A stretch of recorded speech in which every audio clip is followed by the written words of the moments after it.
शरद पवारांच्या सटाण्यामधील सभेमध्ये भाषणादरम्यान बॅनर पडल्याचं समोर आलंय आणि पवारांचं भाषण सुरू असताना हवेनं हा बॅनर कोसळल्याचं सुद्धा माहिती समोर येते।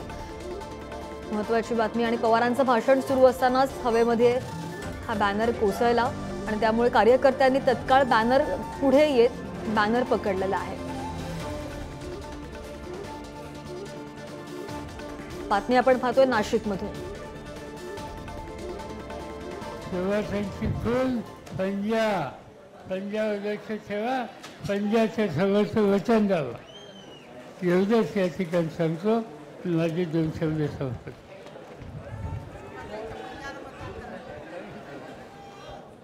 तर बातमी आपण पाहतोय नाशिक मधल्या सटाणामधून। आपण पाहतोय की शरद पवारांची सभा सुरू होती आणि ही एक्सक्लुझिव्ह दृश्य आपण पाहतोय। शरद पवारांच्या सटाणामधील सभेमध्ये भाषणादरम्यान हा बॅनर पडला। दृश्यांच्या माध्यमातून आपण पाहू शकतो आणि पवारांचं भाषण सुरू होतं आणि भाषण सुरू असतानाच हवेमध्ये हा बॅनर कोसळला। अधिकची माहिती घेऊयात आमचे प्रतिनिधी कुशल पाटील आपल्या सोबत आहेत। कुशल, आपण दृश्य पाहतोय, बॅनर कशा प्रकारे पडलाय, कुणाला लागलाय का हा बॅनर, कसा नेमका पडलाय? सध्या खरं तर धुळे लोकसभा मतदारसंघाच्या उमेदवार शोभा बच्चाव यांच्या प्रचारासाठी आज सटाण्यात शरद पवार त्याचबरोबर महाविकास आघाडीचे नेते यांचे सभेचं आयोजन करण्यात आलं होतं। शरद पवार हे बॅनर ज्यावेळी शरद पवार भाषण करत होते, शेवटी त्यांचं भाषण संपत आलं होतं त्याच वेळेस जोरदार वादळी वाऱ्यासह या ठिकाणी हवा जी ती सुरू झाली होती आणि याच दरम्यान पवारांच्या पाठीमागे असलेलं जे बॅनर आहे ते बॅनर हवेमुळे खाली पडल्याचं दिसून येत होतं।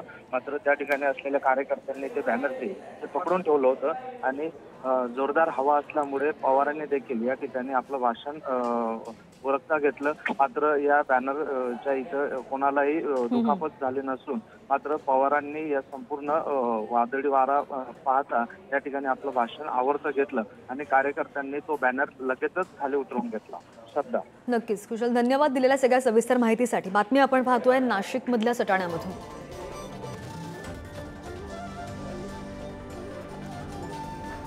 आणि शरद पवारांचं भाषण सुरू होतं तेव्हा हा बॅनर कोसळल्याचं पाहायला मिळतंय। ही दृश्य आपण एक्सक्लुझिव्ह पाहतोय पुढारी न्यूजवर। बातमी आहे नाशिकमधून। तर कार्यकर्त्यांनी तत्काळ पुढे येऊन हा बॅनर पकडला आणि शरद पवारांच्या भाषणादरम्यान बॅनर कोसळल्याची चित्र समोर येतात।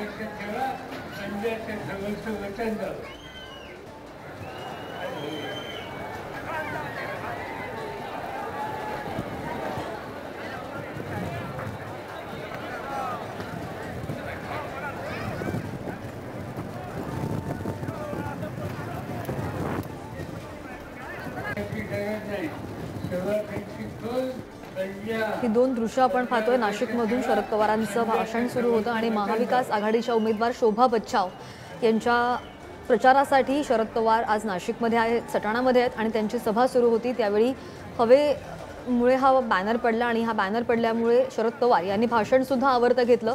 ही 2 दृश्य आपण स्क्रीनवर एक्सक्लुझिव्ह पाहतोय, कशा प्रकारे हवा सुटली आणि बॅनर कसा पडला। मात्र बॅनर पडल्यावर कार्यकर्त्यांनी तत्काळ तो बॅनर उचलला आणि शरद पवारांनी सुद्धा त्यानंतर त्यांचं भाषण आवरतं घेतलं।